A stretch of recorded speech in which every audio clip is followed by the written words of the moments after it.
The signal came through broken and weak. Commander Vekthar listened to it 3 times before he understood what it meant. His people on Epsilon Prime were in terrible danger. 20,000 Kelhari lived on that distant colony. They had built farms and homes there. They raised their children in peace. Now someone had attacked them without warning. The message was short and filled with fear. They came from nowhere. Dozens of ships. We cannot hold them back. They are taking everyone. If anyone hears this, please help us. Send anyone before they... Then the signal died. Nothing came after that. No more words. No more calls for help. Just silence. Vekthar felt cold inside. He knew what silence meant. His people were either captured or dead. Maybe both. He went to the Galactic Council as fast as he could. The council was where all the major species in the galaxy made decisions together. 12 different alien races sent representatives there. They were supposed to keep everyone safe. The council meeting room was huge and bright. Holographic screens floated in the air showing maps and data. Vekthar stood in the center where everyone could see him. His forearms shook as he tried to stay calm. Honored members of the council, he said. His voice came out as clicks and whistles, but a computer changed it into words everyone could understand. The Kelhari people need your help right now. Someone has attacked our colony. 20,000 civilians are in danger. We ask you to send military ships immediately. Ambassador Thelnix was a Chorusai. Her body looked like living crystal that changed colors when she felt strong emotions. Now she glowed a soft blue that meant she was thinking carefully. Commander Vekthar, she said, we understand this is hard for you, but the council has rules we must follow. We need to investigate first. We must check how dangerous the situation is. We need to plan carefully before we send any military forces. 20,000 people. Vekthar's voice broke. How much investigation do you need? They are being taken by raiders right now while we stand here talking. The Archon spoke next. The Archon was very old. His species had kept peace in the galaxy for thousands of years. He believed in doing things slowly and correctly. Commander, we feel your pain. But sending council military ships is complicated. All 12 species must agree. We must fill out proper forms. We must vote on resource allocation. These things take time. Perhaps several weeks. Weeks? Vekthar could not believe what he heard. In weeks, my people will be sold as slaves across the galaxy. They will be scattered so far we will never find them again. The council members began talking among themselves. Some argued about procedures. Others discussed which forms needed to be signed. A few debated whether this situation was technically an emergency or just a normal criminal matter. Vekthar realized the truth then. The council would not help. Not in time. Maybe not at all. They cared more about their rules than about saving lives. A young Kelhari officer approached Vekthar quietly. He carried a small tablet computer. Commander, there is something else. A human ship was near our colony. They picked up our distress signal too. Vekthar felt even worse. Humans were the newest species in the council. They had only invented faster-than-light travel about 100 years ago. The other species saw them as primitive and weak. Their ships were small. Their weapons were not very advanced. What could one human ship possibly do against dozens of raiders? What did the humans say? Vekthar asked. The officer looked at his tablet. They said 3 words. Hold on, coming! That was 40 minutes ago. Commander, they did not ask the council for permission. They just went straight to Epsilon Prime. In the council chamber, Ambassador Lisa Grant sat very still. She was the human representative. She was a small woman with gray hair and sharp eyes that missed nothing. When the Archon finally let her speak, she stood up slowly. The council should know that Earth has sent help to Epsilon Prime. Our ships will arrive in about 18 hours. The room exploded with noise. Every alien began talking at once. Ambassador Thelnix turned bright red, which meant she was angry. This is against all our rules, Thelnix said loudly. The council did not give permission for military action. Earth has no right to send ships without our approval. No right to help people who are dying. Lisa's voice cut through the noise like a knife. The council can take all the time it wants to fill out forms. My people do not need permission slips to do what is right. The Archon looked very serious. His ancient face showed worry. Ambassador Grant, your species may be going into a fight you cannot win. These raiders destroyed a defended colony. What can one human ship do against so many enemies? Lisa smiled, but it was not a warm smile. It was cold and sharp. Archon, you are asking the wrong question. You should be asking what one human ship can do before the rest of our fleet gets there. Nobody spoke. The silence was heavy and uncomfortable. Vekthar watched this human woman face down the most powerful beings in the galaxy. She was not afraid. She was not apologizing. She was telling them that Earth would act whether they liked it or not. Far away in the darkness of space, a human ship moved between the stars. It was called the USS Phantom. It was not the biggest ship in Earth's fleet. It was not the strongest. But it had special abilities that other species had never bothered to develop. The ship could hide itself. It could move through space almost invisible to scanners and sensors. Other species had never needed this technology, because they could always see enemy ships from very far away. But humans had learned to fight wars where nobody could see very far. They learned to hide. They learned to sneak. They learned to attack from directions the enemy never expected. Captain Jake Morrison sat in the command chair on the bridge. He was looking at a screen that showed the area around Epsilon Prime. His tactical officer, Lieutenant Commander Paul Hayes, was reading sensor data. "Captain," Paul said, "I am picking up lots of ships near the planet. At least 30 vessels of different sizes. None of them are broadcasting identification codes. Pirates, then," Jake said quietly, "or slavers. The sensors show they are loading heavy cargo from the surface. The weight matches. It matches people, sir." Every person on the bridge understood what that meant. The raiders were not stealing supplies or equipment. They were stealing people.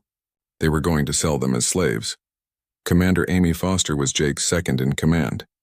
She moved closer to him and spoke softly. "Sir, 30 ships against us. 1 frigate. The numbers are not good." Jake's jaw was tight. His eyes were hard. "Then we change the numbers. Hayes, plot me a course that keeps us hidden from their sensors. Weapons, I want targeting solutions on the 3 biggest ships. Helm, get ready for combat speed when I give the order." "Sir," Amy said carefully, "our orders were just to observe and report back." "Our orders," Jake replied, "were to respond to a distress call. That is exactly what we are doing. Besides, I would rather explain to headquarters why we saved people than why we watched slavers work for 18 hours while we waited for permission." He stood up and straightened his uniform. "All crew, battle stations. We are going in quiet. When we are finished, those raiders are going to learn something important. Humanity does not negotiate with slavers. We destroy them." The USS Phantom disappeared from normal sensors. It became like a shadow, a ghost, something that was there but could not be seen. It began moving toward Epsilon Prime. On the planet's surface, Kelhari civilians sat together in dark detention centers. They had given up hope. They knew the Galactic Council would talk and debate while they were taken away. They believed nobody would come to save them. They were wrong. Space can be very dark. It can hide many things. And in that darkness, Earth's shadows were coming. They were coming fast. They were coming angry. And they were coming to teach the raiders a lesson about what happens when you hurt innocent people and think nobody will stop you. The Raider command ship hung in space above Epsilon Prime like a fat predator. It was a huge cargo vessel that someone had covered with stolen weapons. Inside the cramped bridge, Captain Zargoth looked at reports on his computer screens. He was very pleased with himself. The Kelhari were perfect victims. They were smart enough to be worth good money as slaves. But they were too peaceful to fight back very hard. This would be the most profitable raid his crew had done in years. "Give me the numbers," he ordered his second in command. The lizard creature next to him checked his screen. 27,000 units secured and processed. Raiders never said people or prisoners. They said units. It made the terrible thing they did sound like normal business. "Loading will be done in 6 more hours, the lizard continued. "The buyers are already sending us offers. This will make us rich, Captain." Zargoth's scarred face twisted into an ugly smile. "What about the council? Are they coming?" "Still arguing about procedures, just like we predicted. By the time they actually send any ships, we will be long gone. The cargo will be sold and scattered. Even if they chase us, they will find nothing. This was how the raiders always worked. They hit colonies that were far from help. They moved fast. They disappeared before anyone could organize a response. The elder species in the council were too civilized. They followed too many rules. The raiders used those rules against them. "Sir," the sensor operator called out, "I'm getting strange readings. I see something on sensors, but then it disappears." "Ghost signals," Zargoth said. He was not worried. "Gravity fluctuations. This region of space is full of them. But sir, they are moving in patterns. It looks almost like every alarm on the ship began screaming at once. The tactical display showed 3 of their medium-sized ships. The icons that represented them suddenly went dark. The ships just stopped transmitting. What in the void? Zargoth jumped to his feet. Show me what happened to those ships. The main view screen changed to show one of the missing vessels. It floated dead in space. Emergency lights flickered weakly inside it. Long, precise cuts had sliced through its engine section and weapon systems. The metal around the cuts was still glowing hot from whatever had hit it. But there was no debris field. No explosion. Just surgical destruction. Those cuts, the lizard whispered in fear. That is focused plasma scoring. Military-grade weapons. But from what? Where is the ship that attacked? 2 more alarms sounded. 2 more raider ships on the far side of their formation went dark. Zargoth slammed his fist on the console. All ships, combat formation. Find the attacker. Sir, I do not understand. The sensor operator's voice shook. There is nothing on scans. No energy signatures. No mass readings. It is like they are being attacked by empty space itself. On the view screen, they watched another raider die. This time they saw it happen. Streaks of white-hot projectiles appeared from nowhere. They moved faster than anything Zargoth had ever seen. The target ship's shields flared bright and then failed in seconds. More of those precise cuts carved through the armor plating. The ship tumbled away powerless. There, the operator shouted. I got something. Just for 1 second, a heat signature from weapon discharge. Coordinates. 5 raider ships immediately fired at the location. They filled that area of space with plasma bolts and physical rounds. They hit nothing but vacuum. Whatever had been there was already gone. Then a voice came over the open communication channel. It spoke in perfect galactic common, but with a strange flat accent that none of them recognized. Attention, raider vessels. This is the USS Phantom of the United Earth Navy. You are ordered to power down your weapons and engines immediately. Release your prisoners. This is your only warning. Zargoth felt confused first, then angry. Human? 1 human ship? He activated his fleet channel. All raiders ignore the warning. Find that ship and destroy it. There is only 1 of them. Actually, the human voice replied calmly, and Zargoth realized with cold terror that they were listening to his supposedly secure channel. That is not quite accurate. There is one of us that you cannot see. But do not worry. You are about to understand what that means. 3 more raider ships died in the next 60 seconds. Every time it was the same. No warning. No way to track the attacker. Just sudden, overwhelming violence from an enemy that refused to appear. The USS Phantom was hunting them the way a big cat hunts in tall grass. It struck from hiding and vanished before they could respond. Somebody explain to me, Zargoth roared, how 1 ship is destroying my entire fleet. The lizard was working frantically at his computer. Captain, I found information. Earth ships. There were rumors about them. They built their military around something called stealth technology. They learned to fight wars in an environment without faster-than-light sensors, so they developed ways to hide even in open space. That is impossible. Every species can detect mass and energy. Not if you make them very small. Look at this analysis. The lizard brought up technical data. The human ship is running almost cold. Very little power output. It uses heat sinks instead of radiators. The hull has a coating that absorbs sensor waves. To our equipment, it barely exists. And when it fires, another raider exploded. When it fires, it shoots from a different position than where we think it is. It feeds us false information. It stays in our sensor blind spots. Zargoth watched his fleet die ship by ship. 15 vessels now were just drifting hulks. The human ship had crippled them so precisely that most of the crews were probably still alive inside, just stranded. Unable to fight or run. The humans were not even trying to destroy them completely. They were making a point. Pull everyone back, he ordered. His voice sounded hollow. Tight formation around the command ship. Overlap all sensors and weapons. If they cannot hide, we can overwhelm them with volume of fire. The surviving raiders clustered together. They created a network of overlapping sensors and gun coverage. Surely, Zargoth thought, surely the human ship could not penetrate this defense. Captain Morrison watched the raiders bunch up on his tactical display. He smiled, but there was no humor in it. They still do not understand. Hayes, are our packages in position? Yes, sir. All 16 are ready. Hours earlier, while approaching the planet, the USS Phantom had quietly released small drones. Each one was no bigger than a suitcase. They were nearly impossible to detect. Each one was now positioned around the Raider formation in a perfect sphere. Activate them. Around the Raider fleet, 16 points in space suddenly blazed with sensor energy. To the Raiders' instruments, it looked like 16 human warships had just appeared simultaneously. They were surrounded in a perfect sphere formation. Panic erupted. The Raiders opened fire in all directions. They shot at ghosts.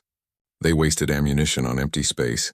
Their tight formation broke apart as ships maneuvered wildly, trying to avoid enemies that did not exist. And in that chaos, the USS Phantom attacked. It dropped its stealth systems for exactly 30 seconds, long enough to unleash every weapon it had into the scattered, confused formation. Railgun rounds punched through hulls. Missiles found engines. Plasma torpedoes carved through weapon systems. When the Phantom vanished back into stealth, 7 more Raiders were disabled. Zargoth stared at the carnage. His hands shook uncontrollably.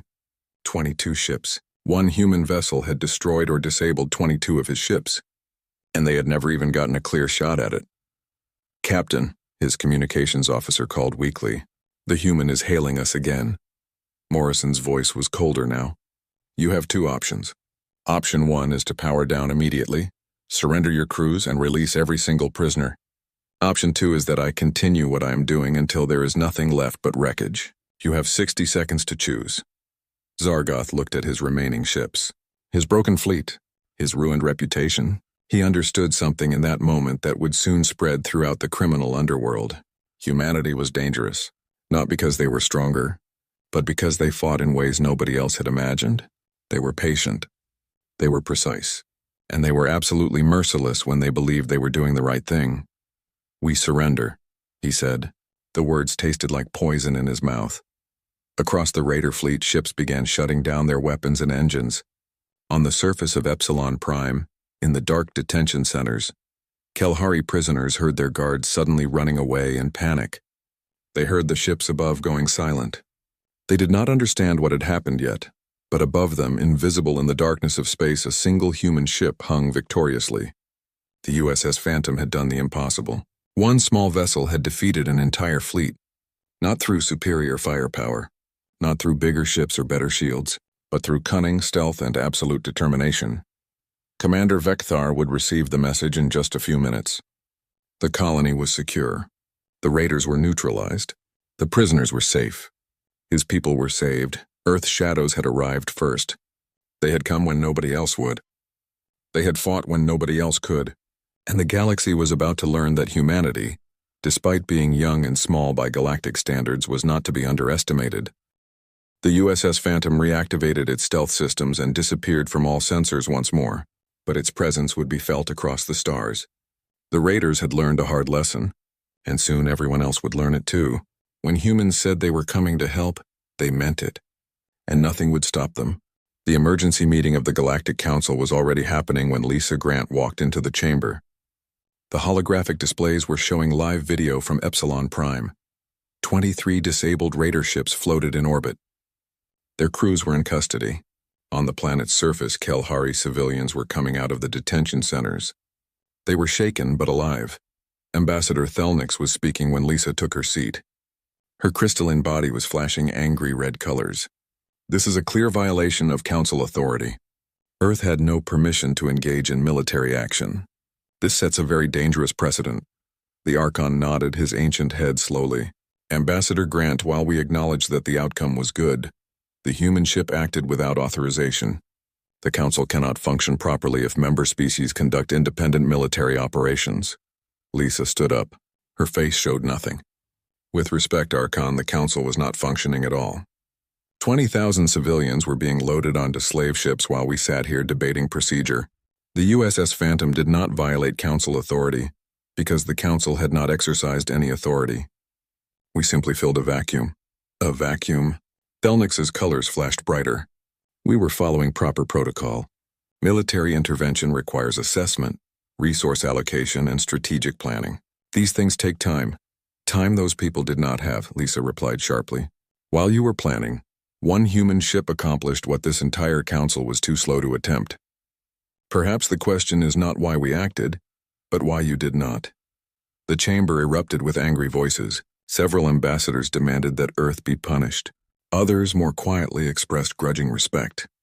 Commander Vekthar sat in the observer gallery watching the chaos. He had submitted his official report that morning. He had been very careful to describe exactly what the humans had done. The Archon called for order. Ambassador Grant, your ship's captain, reported that he eliminated the threat. Can you explain what this means? Our scans show the raider ships disabled but mostly intact. Did the USS Phantom actually destroy anything? Lisa pulled up tactical data on the holographic displays. Captain Morrison engaged 30 raider vessels.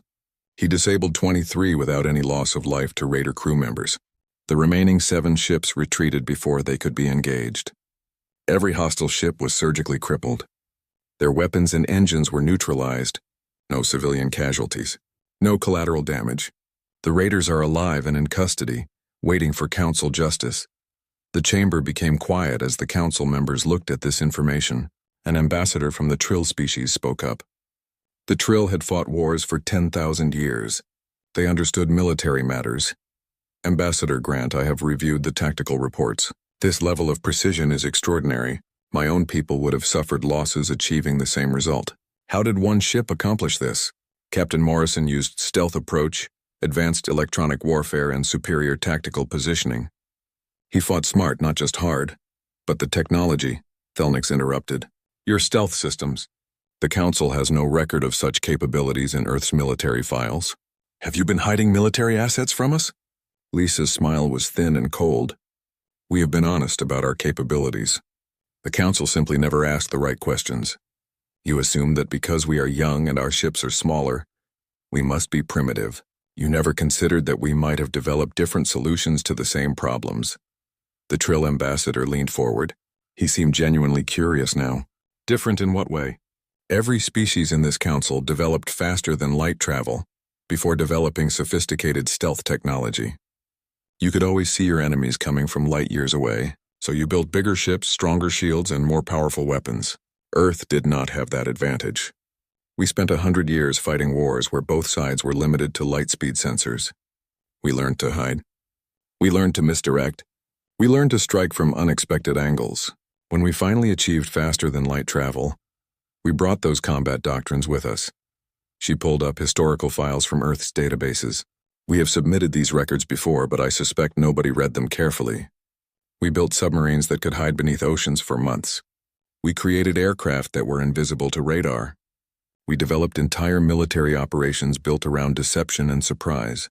We are not stronger than you. We are just much harder to hit. The Archon was silent for a long moment. His ancient face showed something that might have been shame. And your captain's decision to act without authorization? That was also part of Earth's military doctrine? That, Lisa said carefully, was Jake Morrison making a command decision in the field. He saw civilians in immediate danger. He had the capability to help. He chose to act. Earth's military philosophy empowers individual commanders to make moral choices, even when those choices are politically inconvenient. That is a dangerous philosophy, Thelnix muttered. What happens when one of your commanders makes the wrong choice? Then we hold them accountable, but we do not punish them for doing the right thing just because it embarrassed the bureaucracy. Lisa looked around the chamber at all the alien faces. This council has spent 3 hours debating whether to sanction Earth for saving 20,000 lives. Perhaps that is the real problem here. Commander Vekthar stood up in the observer gallery. Archon, may I speak? Permission was granted. Vekthar walked down to the main floor. His forearms moved with deliberate purpose. Honored Council, I am the one who sent the distress call.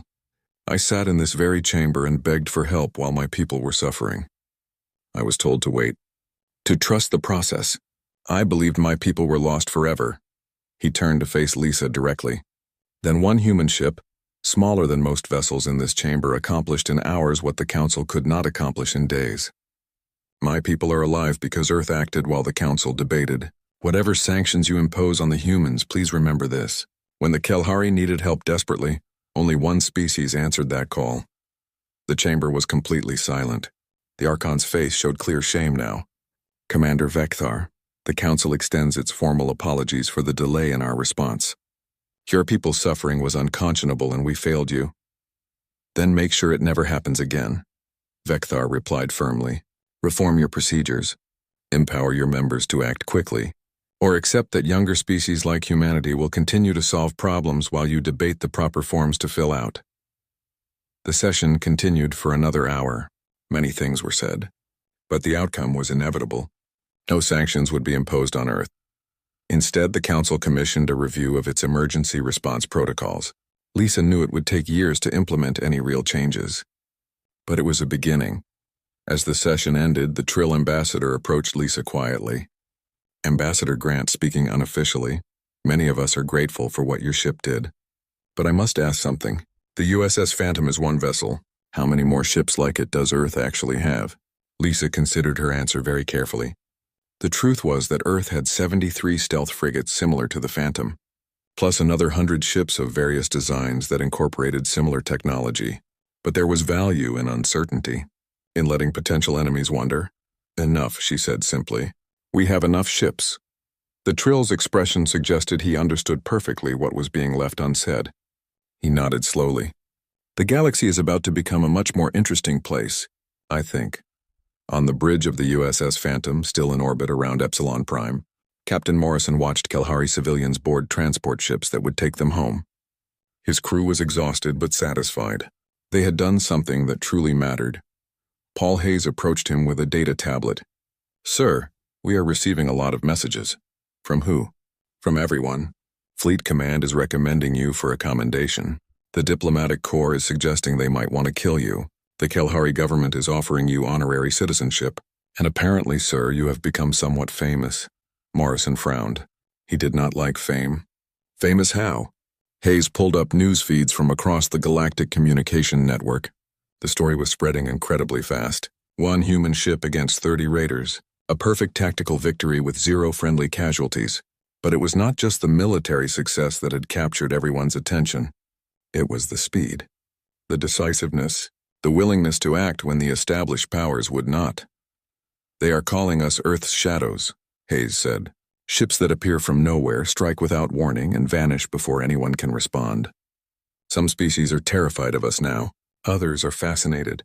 Everyone wants to know what else humanity has been hiding. Morrison thought about this carefully. He had simply followed his conscience and his training. Nothing more than that. But he was starting to understand that his actions had implications far beyond one rescue mission. Get me a secure communication channel to Fleet Command, he said quietly. They need to know what we have started here. Because the galaxy had just learned a new and important truth. Humanity might be young in the grand scheme of things. They might be small compared to the elder races. They might be the newcomers on the galactic stage. But they were absolutely not to be underestimated. They did not wait for permission to do what was right.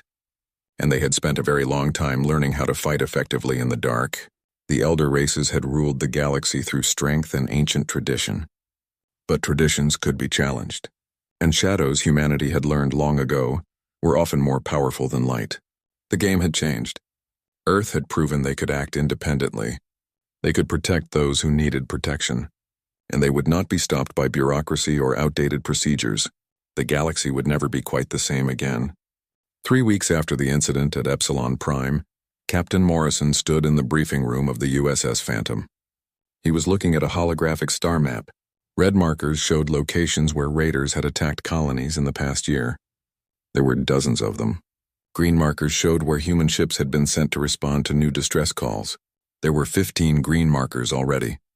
Admiral George Fletcher appeared on the communication screen. His face was serious and lined with worry. He was calling from Earth Fleet Command, many light years away. Jake, we have a situation developing, Fletcher said. Ever since Epsilon Prime, every small colony and trade route in 3 sectors has been calling for Earth protection. The Council is getting very nervous about this. Nervous about what, sir? We are just responding to legitimate distress calls from people who need help. Nervous about the precedent you set. You showed that Earth can project military power in ways they cannot match or counter. Now smaller species are bypassing the Council entirely. They are asking us for help instead. The political implications are significant. Commander Amy Foster was standing beside Morrison. She crossed her arms. So we are supposed to let people suffer because it makes the Council uncomfortable? Fletcher's expression softened slightly. Nobody is saying that, Amy. But we need to be smart about how we handle this. Earth has 73 stealth frigates. That is a powerful force, but it is not nearly enough to police the entire galaxy. We are stretching ourselves dangerously thin. Morrison studied the star map carefully. Admiral, these raiders operate in the gaps between Council protection. They hit colonies that are too far from help, too small to defend themselves properly. Somebody has to respond to their calls. I agree completely, which is why Fleet Command is authorizing Operation Shadowline. Jake, you are being promoted to Commodore.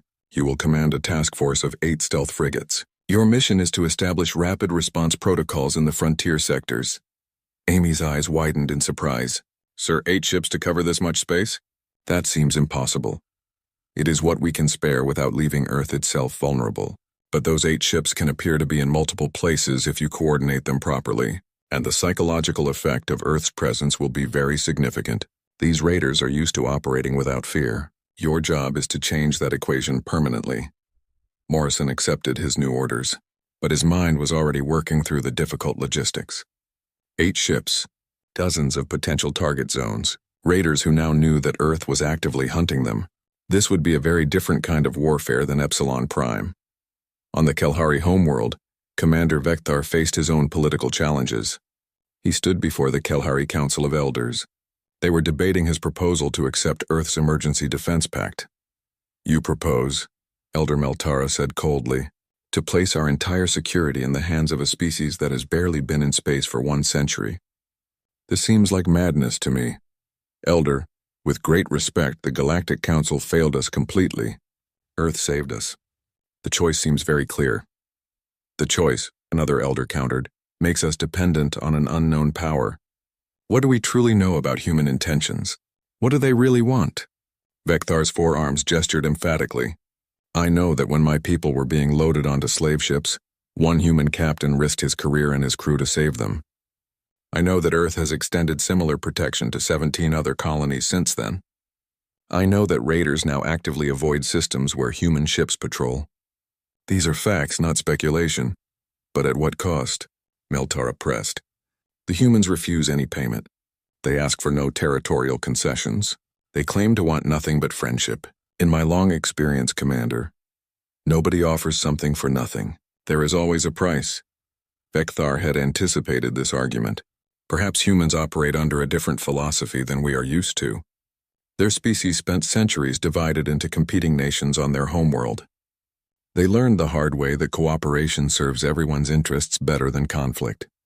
They call it enlightened self-interest. By ensuring galactic stability, they ensure their own security as well. The debate continued for many hours. But eventually the vote came. The Kalhari would accept Earth's protection.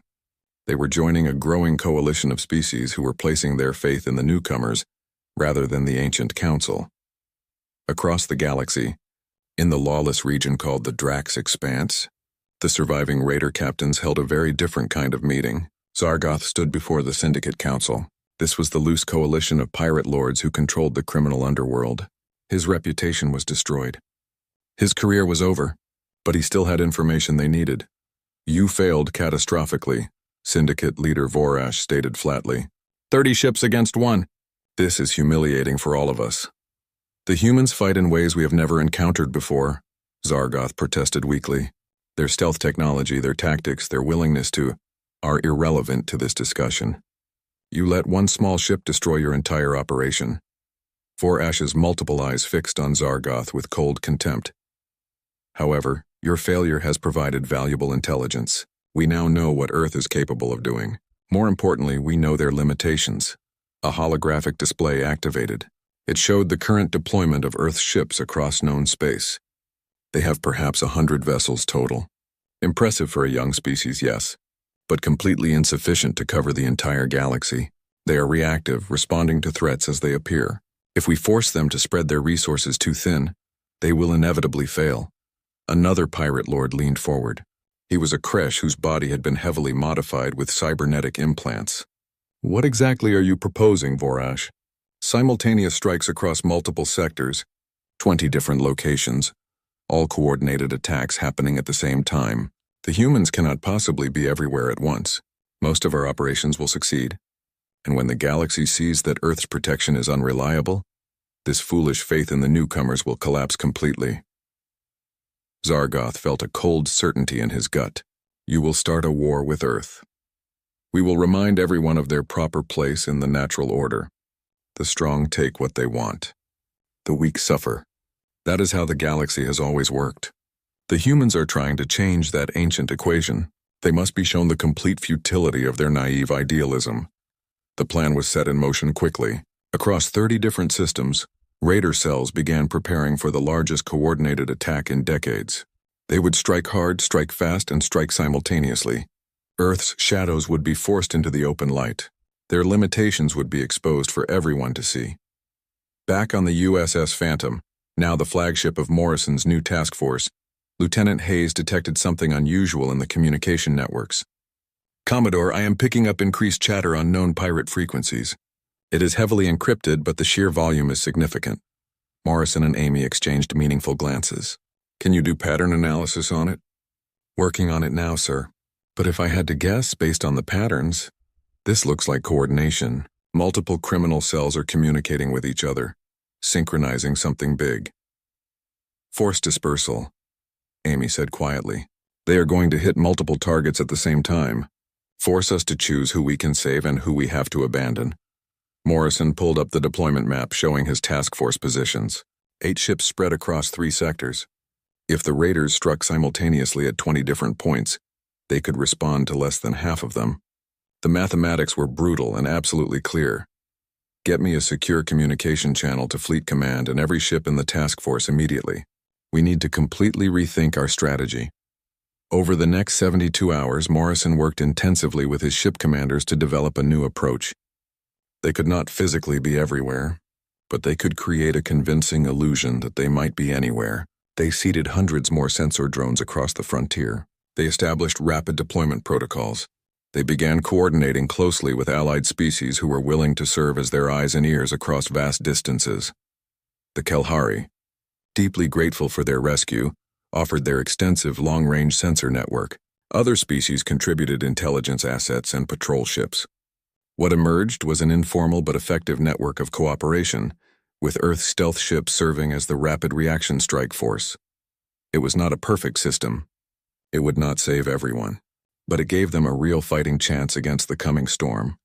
As the Raiders prepared to spring their carefully planned trap, they had no idea that Earth's military had spent centuries perfecting one very specific skill, the ability to turn tactical disadvantages into strategic victories.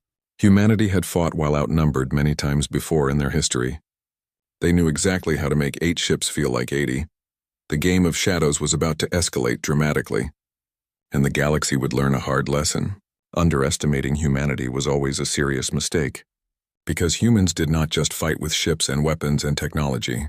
They fought with determination, creativity, and an absolute refusal to accept that some battles were simply unwinnable. The Raiders thought they had finally found Earth's critical weakness. They were about to discover their own. The attacks came at dawn, Galactic Standard Time. 23 simultaneous raids happened across 6 different sectors. Each one was precisely coordinated down to the second. Raider fleets hit mining colonies, trade stations, and agricultural worlds with overwhelming force. They expected chaos. They expected easy victories. They expected proof that Earth's protection was nothing but an empty promise. They got something completely different. On the bridge of the USS Phantom, every alarm screamed at once as the tactical display exploded with red distress signals. Morrison watched the threat markers bloom across the star map like deadly flowers. His 8 ships could not possibly respond to all of them. Each red marker represented civilian lives at terrible risk. Commodore, Paul Hayes called out urgently. We are receiving encrypted burst transmissions. It is coming from our network, the network.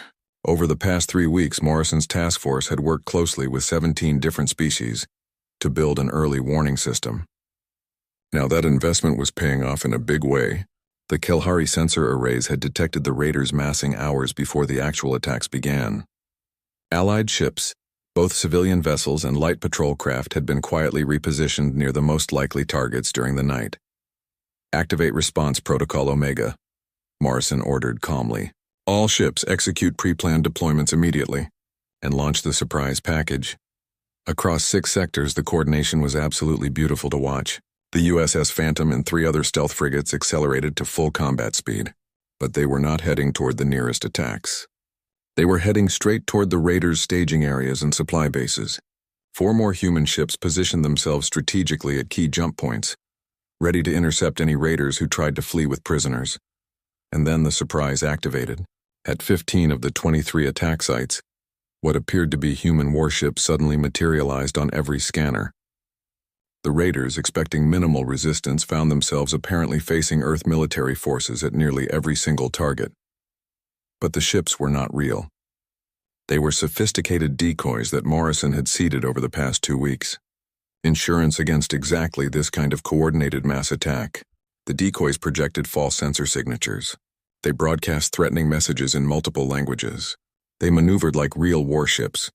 The raiders had no way to know which contacts were genuine threats and which were elaborate ghosts. At the Velgris mining colony, a medium-sized raider fleet prepared to land assault teams on the surface. Suddenly, 3 apparent human frigates appeared on their sensors. The raider commander remembered very clearly what had happened at Epsilon Prime. He immediately pulled his entire fleet back into a tight defensive formation. The 3 contacts circled the colony like hunting predators, never quite coming into visual range, always staying just at the edge of reliable sensor detection. The raiders waited nervously. And waited some more. Precious minutes ticked away while they tried desperately to determine if they faced real threats or clever decoys.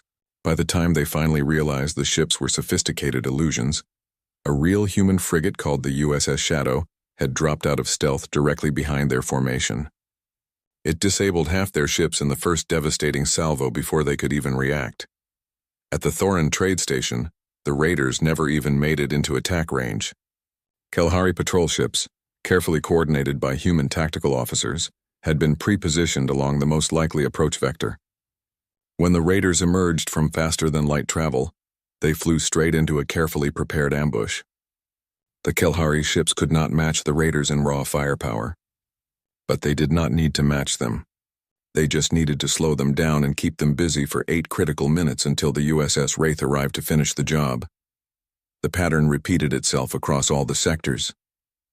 The raiders had made elaborate plans for facing Earth's 8 ships. They had not made any plans for Earth's ability to coordinate dozens of allied vessels into a unified force. They had not anticipated the multiplication of presence through technical deception. They had not expected every species in the region to become an extension of the human sensor and communication network. Vorash, the syndicate leader, watched his carefully coordinated attack dissolve into complete chaos from his command ship.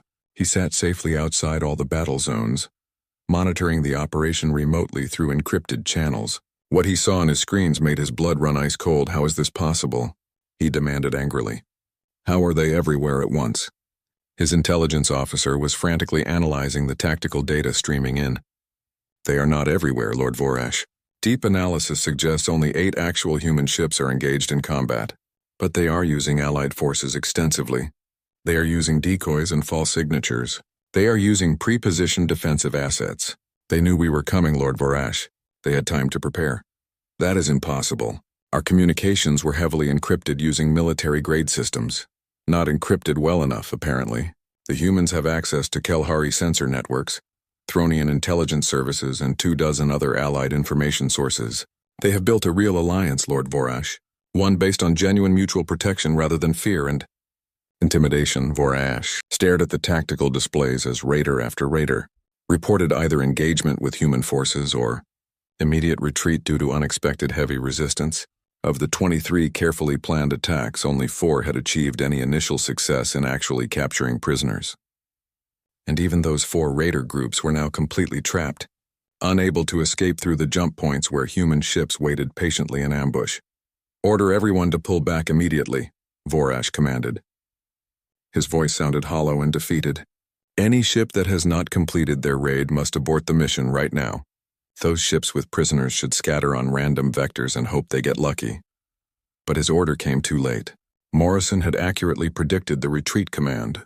His ships were not positioned at the attack sites anymore. They were positioned at all the likely escape routes. The raider ship Fortune's Edge was carrying 200 prisoners from a successful raid on an agricultural colony.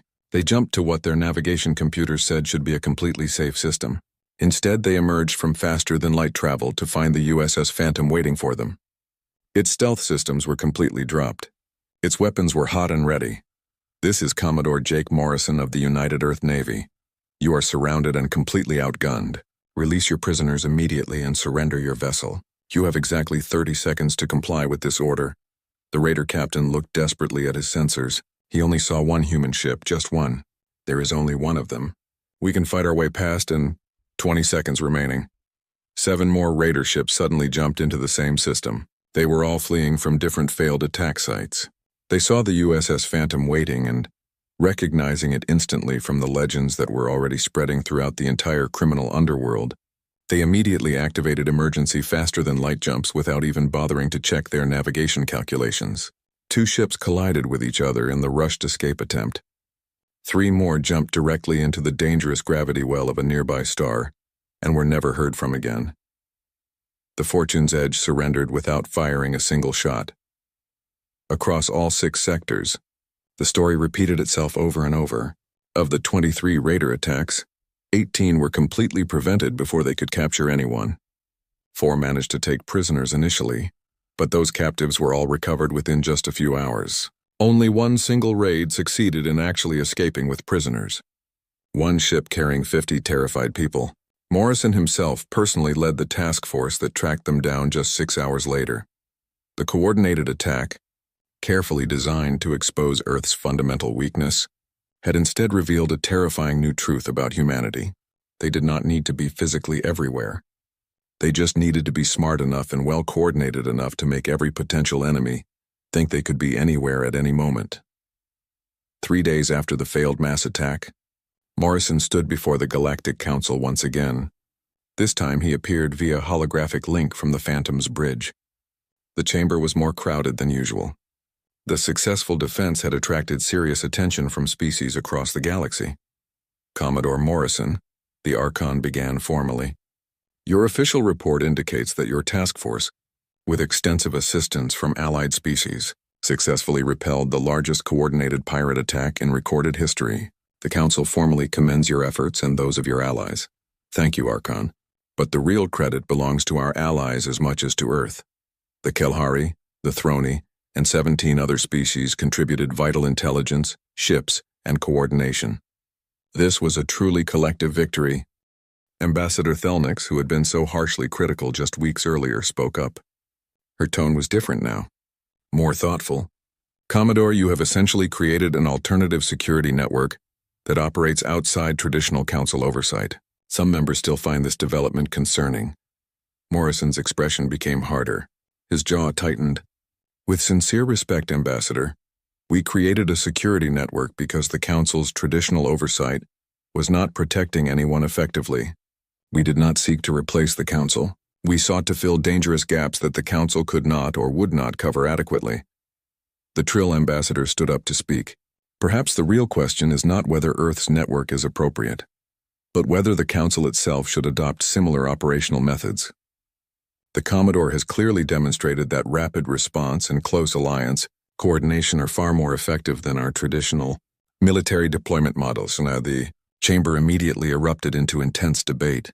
Morrison listened carefully as the elder races argued about protocols, jurisdiction, and the proper role of Council military forces. He had heard all these arguments before many times. Finally, Commander Vekthar, now officially representing the Kelhari on all security matters, rose to address the Council. Honored members, I have a formal proposal to present. Rather than endlessly debating Earth's independent actions, why not learn directly from their proven success? I formally move that the Council enter into an official partnership with Earth's Frontier Task Force, combining our collective resources to protect all species more effectively. The debate intensified dramatically, but the final outcome was becoming increasingly clear. Earth had proven not just their impressive military capability, but their broader ability to coordinate diverse groups, innovate under pressure, and inspire genuine cooperation among many different species. They had accomplished what the Council, for all its ancient age and vast authority, had consistently failed to achieve. They had made people across the galaxy feel genuinely safe. Back on Earth, Admiral Fletcher carefully reviewed the final casualty reports from the engagement. Minimal Allied losses in the fighting. Over 400 raiders successfully captured. Nearly 3,000 civilians rescued, who would have otherwise been sold into slavery across the galaxy. It was an overwhelming victory by any reasonable measure. But Fletcher understood this was just the beginning of something much larger. Earth had forcefully kicked the hornet's nest. The Syndicate would adapt their tactics. Other threats would certainly emerge, and humanity's growing reputation as the galaxy's protectors would bring many new responsibilities that would be difficult to manage. He opened a direct communication channel to Morrison. "Jake, Fleet Command wants you to return home for a proper ceremony and formal promotion. You have certainly earned both." Morrison was standing on the Phantom's observation deck, silently watching the distant stars. "I respectfully decline, sir. My proper place is out here on the frontier. There are still more colonies that need active protection. There are still more raiders that need to learn that humans do not abandon innocent people in need." Fletcher had fully expected that exact answer. "Understood completely, Commodore. You are hereby authorized to expand your task force to 16 ships as they become available from Earth. The President is officially calling this the Frontier Protection Initiative." Rather catchy name, actually. "Politics," Morrison muttered with distaste. "Politics that authorize more ships, substantially better equipment, and strong diplomatic backing for your operations. Do not dismiss it so quickly. You are genuinely changing the galaxy, Jake. Not through raw force, but through the powerful example you are setting." After the communication ended, Amy Foster joined Morrison at the large viewport. "Do you honestly think it will last? This brief moment where we are seen as the heroes? Probably not for long. Someone will eventually challenge us seriously. They will test our limits carefully. They will find our weaknesses eventually, but maybe by that time the galaxy will have learned something truly important. What is that? That real strength is not just about having the biggest ships or the most advanced weapons. It is about consistently doing the right thing, even when it is extremely hard, especially when it is hard." He turned to face her directly. "Earth spent many centuries learning that painful lesson through countless wars. Now we are teaching it to the stars. Across the entire galaxy in 1,000 different languages and 100 distinctly different cultures, the story spread like wildfire. The story of how Earth's shadows arrived when absolutely no one else would come. How one species, remarkably young and small by galactic standards, had looked directly at suffering and said firmly, 'Not on our watch.' It was not the end of piracy, slavery, or violence in the galaxy. Evil would always exist somewhere, but it was definitely a beginning. A clear turning point where the established order finally realized that the newcomers from Earth brought much more than just technology and military ships. They brought a hard-won philosophy that had been forged in the terrible fires of their own bloody history. That true civilization meant actively protecting the defenseless, that real power meant accepting responsibility, and that sometimes, even the smallest light could banish the darkest shadow. The Galactic Council would eventually adopt many of Earth's methods and doctrines. Species across all known space would look to humanity, not just for military protection but for genuine inspiration. And though Earth would certainly face serious challenges, painful setbacks, and terrible tragedies in the years to come, they had established something profound that would echo across the centuries. They had proven beyond any doubt that when the desperate call for help went out into the void, when innocent people suffered and no one seemed willing to act decisively, Earth would come without hesitation. Not for glory, not for conquest, not for payment or reward. They would come because it was right.